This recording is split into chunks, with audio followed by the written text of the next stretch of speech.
30 times.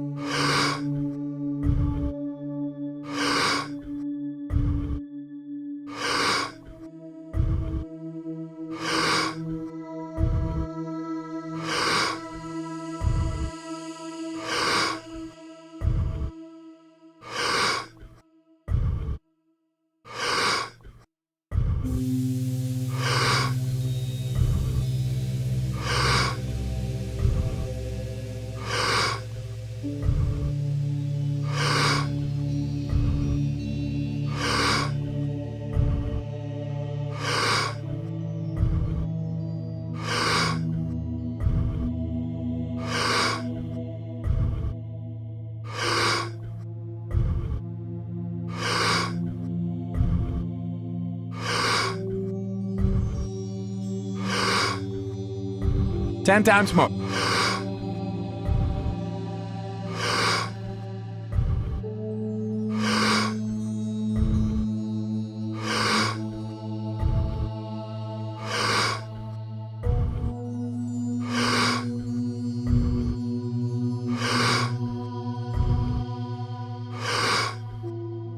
Two times more.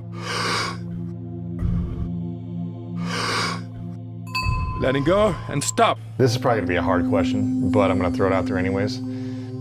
What was your favorite law from the 48 Laws of Power pre-stroke? And what would you say is your favorite one now? And same for human nature. Favorite kind of law of human nature pre-stroke that you're like, this is the thing in the season of my life that I really am connected to, and now something that you lean on or connect to in a different way? Wow, that's a tough question. It's hard, I get it. I mean, there's so many. Yeah. Well, first thing that comes to mind, maybe. Well, for me, for the 48 Laws of Power, this will be kind of symmetrical. But law number one was always like the most important one to me. Never outshine the master. Because it was the first law. It was the first successful book I ever had. When I first pitched it to the man who produced the book, I told him the story that initiated the Never Outshine the Master. And I had personally violated that law on several occasions, and it caused me a lot of misery and pain in my life. Why? Why what? Why did it cause you a lot of misery and pain by violating the law? Well, this is before I wrote the book. Mm-hmm. So I had a job in the film business and television show with a very famous person whose name I will not mention. Mm-hmm. And I was a researcher on it. And I was the best researcher there by far. You know, you count success by how many stories you found and what got actually filmed. And yours got filmed the most. I had like a 60% rate or something like that. Wow. I knew I was the best, and then I got fired. Why? Right? Because you were outshining the master. Well, at the time I thought, she hated my guts, you know, I pissed somebody off, I said the wrong thing. And I was capable of sometimes doing that because I could have an attitude. Mm-hmm. And I was blaming other people, etc. But then, you know, it started dawning on me. And then later when I wrote the book, it was very clear to me that I had inadvertently made her think that I felt greater than she was, that I was after her job. Other people were really praising me and not praising her so much. I was getting too much attention. And it happened another time, a second time, right? I wasn't controlling myself. And so that law meant a lot to me because it was very painful. Being fired is a very painful experience. I don't know if you've ever been through that. No, I haven't. Really? No, I mean, I've never had a job. Ah.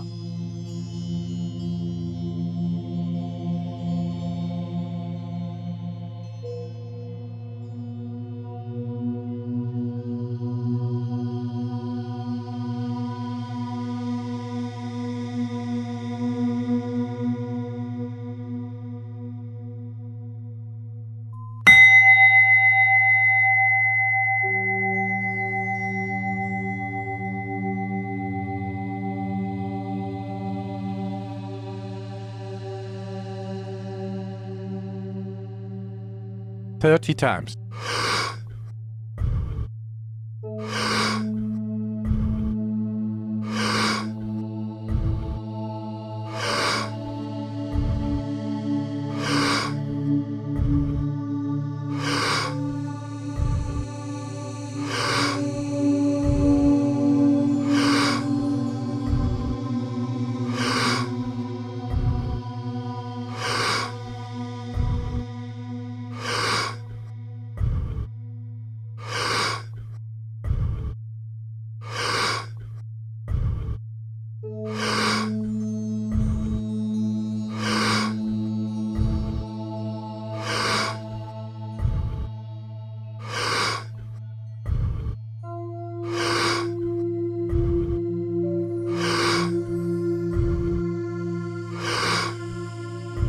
10 times more.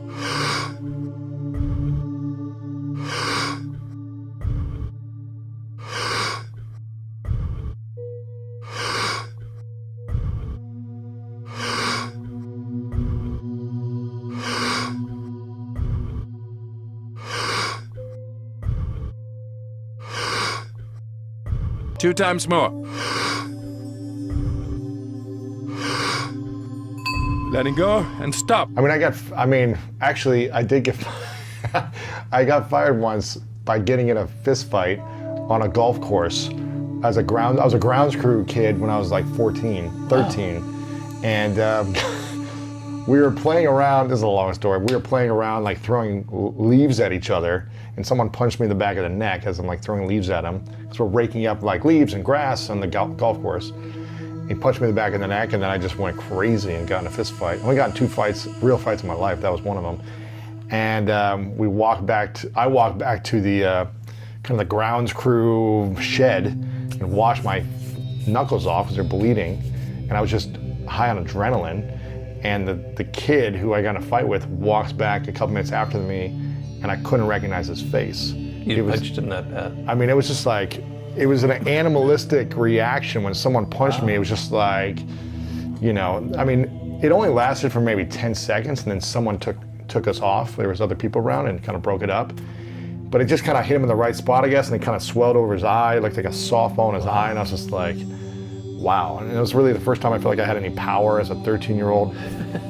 And the grounds crew like leader, or the boss, saw him walk up kind of yelling at me. And he just goes, "You're fired." And he like writes a check and gives it to him, and he's like, "Get out of here, never come back." And I was like, so that was my only moment. That was law number 1B, never punch a colleague. Exactly, never punch anyone. So, but for you, it was stressful and emotional getting fired? Yeah, I mean, you take it personally, etc. And you were like, I was the best. I was. I mean, I haven't had many jobs. I didn't stay at a job more than a year my whole life. But whenever I had a job, I worked very hard at it. And, you know, I was very conscientious, so that was very painful. But don't you want to, I would think if someone's excelling on my team, I'd be like, celebrate them and keep going. Wouldn't you want that? Or do you not want people to? Well, Lewis, come on. Wouldn't you want people to accelerate? You didn't read law number 1. People Remind have me. egos. I understand, but... Yeah, in a perfect world where angels were everywhere and we all just had wings and we were all just all out for other people and for the greater good, yeah. Right. But we happen to live in this planet that's not like that. I know. We're descended from primates. We're much different from that.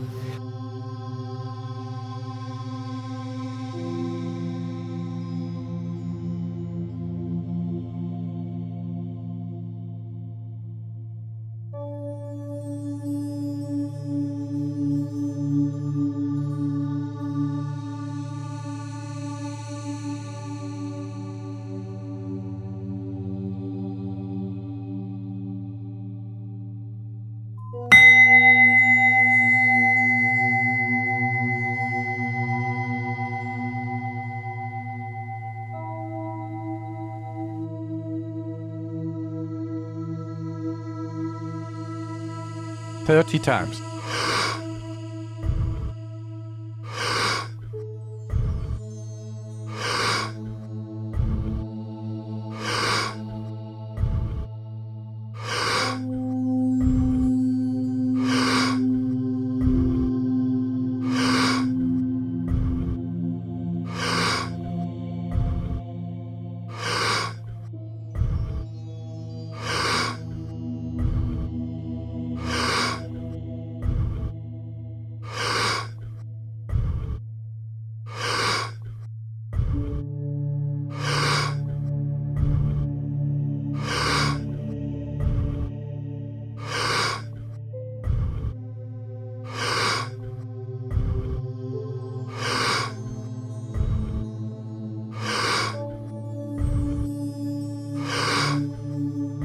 Ten times more.